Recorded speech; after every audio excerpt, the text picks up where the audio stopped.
ہم آج نکالیں گے خدام کے پاک کلام میں سے متی کی انجیل اور اس کا 5 باب اور اس کی آیت نمبر 4۔ خدام کے پاک کلام میں یوں لکھا ہے، مبارک ہیں وہ جو غمگین ہیں کیونکہ وہ تسلی پائیں گے۔ آمین۔ ہم سب ان مبارک بادیوں سے واقف ہیں، اور خداوند نے پاک کلام کا یہ حصہ خاص طور پر ایمانداروں کے لیے یہ بات کہی تھی۔ وہ لوگ جو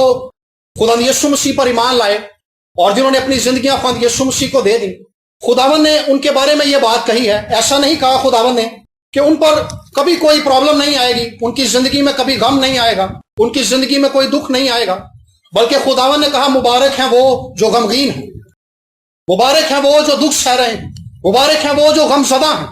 مبارک کا مطلب ہے بلیسڈ لوگ، بابرکت لوگ۔ وہ لوگ مبارک ہیں جو غم زدہ ہیں کیونکہ وہ تسلی پائیں گے۔ ان کے لیے خداوند نے ایک اعلان کیا ہے، ایک وعدہ کیا ہے کہ مبارک ہیں وہ جو غمگین ہیں کیونکہ وہ تسلی پائیں گے۔ ایسا نہیں کہا کہ غم کبھی آئے گا نہیں، غم کبھی ان کو چھو کر گزرے گا نہیں، بلکہ وہ غم میں ہوں گے اور ان کا غم خوشی بن جائے گا۔ اور خداوند یسوع مسیح نے یہ بات کہی ہے۔ آئیے ایک اور حوالہ دیکھیں گے، دوسرا کرنتھیوں کا خط اور اس کا 7 باب اور اس کی آیت نمبر 10۔ کیونکہ خدا پرستی کا غم ایسی توبہ پیدا کرتا ہے جس کا انجام نجات ہے، اس سے پچھتانا نہیں پڑتا، مگر دنیا کا غم موت پیدا کرتا ہے۔ پولس رسول نے غم کی ڈیفینیشن کی ہے، 2 طرح کے غموں کو بیان کیا ہے۔ دنیا داری کا غم ہے اور خدا پرستی کا غم ہے۔ دنیا کا غم وہ ہے، وہ باتیں جو دنیا میں رہتے ہوئے جن کے باعث ہمیں غم ہوتا ہے، دنیا میں چلتے ہوئے جن چیزوں کا سامنا ہمیں ہوتا ہے، دنیا داری میں رہتے ہوئے ہم جن چیزوں کو فیس کرتے ہیں اور ہم دکھ سہتے ہیں، اور ان کے باعث جو غم پیدا ہوتا ہے، پولس کہتا ہے اس کی وجہ سے موت آتی ہے۔ لیکن وہ غم جو خدا پرستی کا غم ہے، اس کے وسیلہ سے نجات آتی ہے، اس کے وسیلہ سے توبہ آتی ہے۔ ایک تو یہ غم جو ہے، جو خدا پرستی کا غم ہے، یہ انسان کو توبہ کے لیے مائل کرتا ہے، اور اس کے بعد توبہ جب انسان کر لیتا ہے تب بھی یہ غم انسانی زندگی کو، ایک ایماندار کی زندگی کو سدھارتا ہے کہ کس طرح سے کوئی ایماندار ہر روز مسیح کی صورت پر ڈھلتا چلا جائے گا۔ اس کے دل کے اندر ہمیشہ یہ بات رہتی ہے کہ اسے مسیح کی مانند بننا ہے۔ اس کے دل کے اندر ہمیشہ یہ بات رہتی ہے، اور یہی وہ غم ہے جو ایک ایماندار کو اس بات کے لیے مجبور کرتا ہے کہ وہ خدا کی حضوری میں جائے، وہ خدا کے حضور دعا کرے، وہ کلام کو زیادہ سے زیادہ پڑھے اور خدا کی حضوری کے ساتھ جڑا رہے، ایمانداروں کی رفاقت میں رہے اور پاک کلام کو سیکھے۔ وجہ یہ ہے کہ اس کے وسیلے سے ایک ایماندار کی زندگی کے اندر نکھار پیدا ہوتا ہے۔ وہ نجات جو مسیح یسوع پر ایمان لانے کے وسیلہ سے کوئی ایماندار پاتا ہے، اس میں بڑھتا چلا جاتا ہے۔ ایسا نہیں ہے کہ جب ہم نجات پا لیتے ہیں، ہم یسوع مسیح کو اپنا نجات دہندہ قبول کر لیتے ہیں تو معاملہ حل ہو جاتا ہے، بلکہ اس کا مطلب یہ ہے کہ ایماندار ہر روز خدا کی حضوری میں بیٹھ کر، جیسے بھی پاسٹر شاہد کہہ رہے تھے کہ ہم نے خدا سے قوت مانگنی ہے، ایماندار خدا کی حضوری میں اس بات کو لے کر جاتا ہے، اس کے اندر اس بات کا بوجھ رہتا ہے، اس بات کا غم رہتا ہے کہ خداوند میں تو کمزور ہوں، میں تو تیری راہوں پر چل نہیں پا رہا، میں تو ایماندار ہوتے ہوئے بھی وہ گناہ سے مغلوب ہو جاتا ہوں۔ اس کے باوجود ایماندار کے اندر یہ خواہش رہتی ہے، جو دکھ اس کے اندر پیدا ہوتا ہے اپنے گناہ کی حالت کو دیکھ کر، وہ اس کو اس بات کے لیے مجبور کرتا ہے کہ وہ خدا کی حضوری میں جائے اور خدا سے قوت مانگ سکے۔ اور میں آج آپ کو اس بات کے لیے ابھاروں گا، یہی وہ بات تھی جس کے لیے خود یسوع مسیح نے کہا تھا مبارک ہیں وہ جو غمگین ہیں کیونکہ وہ تسلی پائیں گے۔ ان کے لیے امید ہے جو خدا پرستی کے غم میں چل رہے ہیں، کیونکہ دنیا داری کا غم تو موت پیدا کرتا ہے، لیکن یہ وہ غم ہے جو ہماری مسیح زندگی کے اندر نکھار پیدا کرتا ہے۔